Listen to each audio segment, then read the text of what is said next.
सरकार का एक और कानून अदालत की दहलीज तक पहुंच गया। देखिए प्रत्युष जी, हम लोकतांत्रिक व्यवस्था में रहते हैं और निश्चित तौर पे कोई अगर कानून से सेटिस्फाइड नहीं है तो उसके लोकतांत्रिक अधिकारों के तहत वो बिल्कुल न्यायालय में जा सकता है, अपनी बात रख सकता है, प्रदर्शन कर सकता है, उसमें कोई तकलीफ नहीं है। और हम तो चाहते हैं कि ये सुप्रीम कोर्ट भी इस पर दोबारा विचार करे, क्योंकि उसके लीगल पहलू जो हैं, देखिए ये बिल सबसे पहले 1952 में एक प्राइवेट मेंबर बिल के थ्रू लाया गया था 1952 में, और 54 में इसे जवाहरलाल नेहरू जी ने इसका एक्ट बनाया।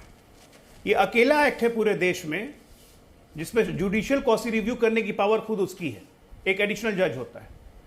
हमारा संविधान कहता है, ये जो हमारा संविधान है जो आजकल लोग खटाखट दिखाते हैं, ये कहता है कि धर्म के आधार पे किसी तरह का आरक्षण, धर्म के आधार पे किसी तरह का वजीफा, धर्म के आधार पे किसी तरह का ट्रिब्यूनल कुछ नहीं बन सकता है।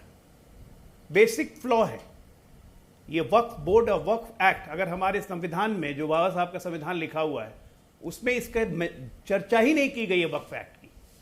1948 में जब संविधान बन रहा था, सरदार पटेल ने बहुत साफ साफ कहा था कि धर्म के आधार पर देश का विभाजन हो गया, अब धर्म के आधार पर कोई मान्यताएं या कोई भी प्रिविलेज नहीं मिलेगी। तो ये वक्फ एक्ट आया कहां से? तो ये जब कोर्ट में जाएगा, कोर्ट इस पर विचार करेगा, संविधान सम्मत अपना फैसला देगा कोर्ट, उसमें दिक्कत कहां है। लेकिन सच्चाई है कि ये गैर संवैधानिक एक्ट था, क्योंकि धर्म के आधार पर जुडिशियल रिव्यू आप नहीं बना कर सकते हैं। असादी साहब, क्या मतलब आपको लग रहा है कि कोर्ट में, ठीक है आपका अधिकार है, संवैधानिक अधिकार है, आप कोर्ट में चुनौती दे सकते हैं, लेकिन आपको लग रहा है कि कोर्ट इस पर रोक लगा देगी? बात है बड़ी अच्छी। हाँ। उसके बाद भड़क गए कि कोई अधिकार नहीं है। भाई 1952 में बिल जो एक्ट लाया प्राइवेट बिल के तौर पर नहीं आया, वह सत्ता पक्ष के लोग थे जो बिल को लाए पार्लियामेंट के अंदर, और पंडित जी ने उसको 1954 में लागू किया। लेकिन ये हमारा धार्मिक मामला है। जिस तरह का गुरुद्वारा प्रबंधक कमेटी है, जिस तरह मंदिरों के ट्रस्ट बने हुए हैं, आप भटकाने की कोशिश मत कीजिए। अगर वजीफा दिया जा रहा है, अगर उसमें से पैसा बांटा जा रहा है, तो वो मुसलमानों की मिल्कियत है, उसमें हस्तक्षेप करने की हुकूमत को कोई आवश्यकता नहीं है। बोर्ड केवल इसलिए बना था कि हमारी प्रॉपर्टियां जो 1947 के बाद लोगों ने कब्जा कर लिया था, मकानात बना लिए थे, इसलिए जरूरत पड़ी थी कि उनको रिलीज कराने के लिए।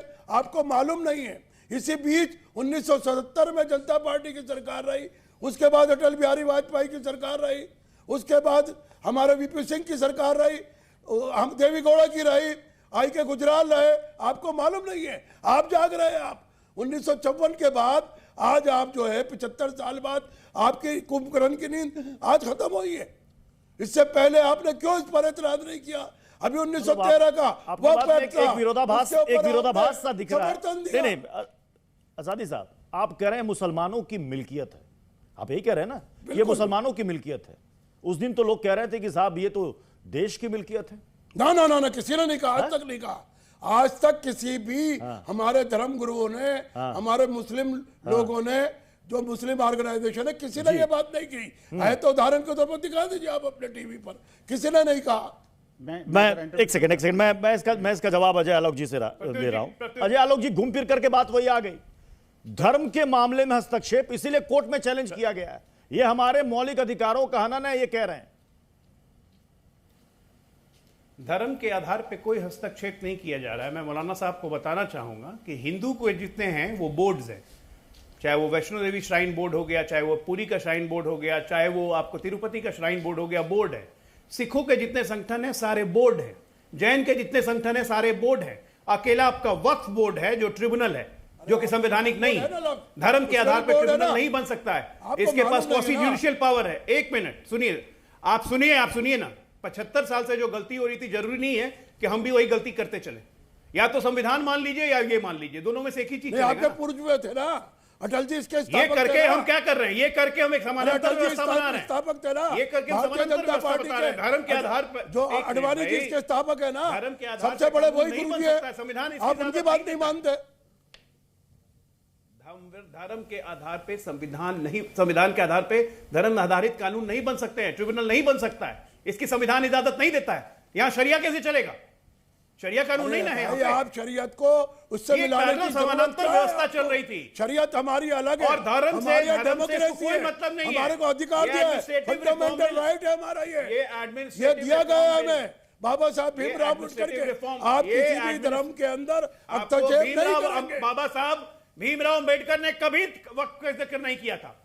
बाबा साहब के कानून में, बाबा साहब के संविधान में वक्फ बोर्ड अगर आप एक शब्द ही कहीं दिखा देना, राजनीति छोड़ नहीं, मुखालफत में दिखा दीजिए आप। नहीं है वक्फ का। अगर वो बाबा साहब बोले के नहीं संविधान है में। तो बाबा मुखालफत साहब में के नहीं संविधान में कीजिए। कहीं वक्फ का जिक्र नहीं है। बाबा साहब ने कहीं भी ठीक है, वक्फ बोर्ड की ठीक है, तो चलिए मुखालफत नहीं की है। हम लोग वो एक उसके बात बाद पे जीवित सहमति, रहे अरे हम काफी क्यों लड़ रहे हैं समय तक कभी हम उन्होंने एक बात पे मुखालफत सहमति नहीं कर लेते हैं। अच्छा सुनिए तो से, जी, अच्छा बुलाइए। सुनिए ना, मुखालफत की बात छोड़िए, हम एक बात पे सहमति कर लेते हैं। आप कोर्ट में जा रहे हैं, अच्छा है, कोर्ट जो फैसला देगा मानेंगे ना।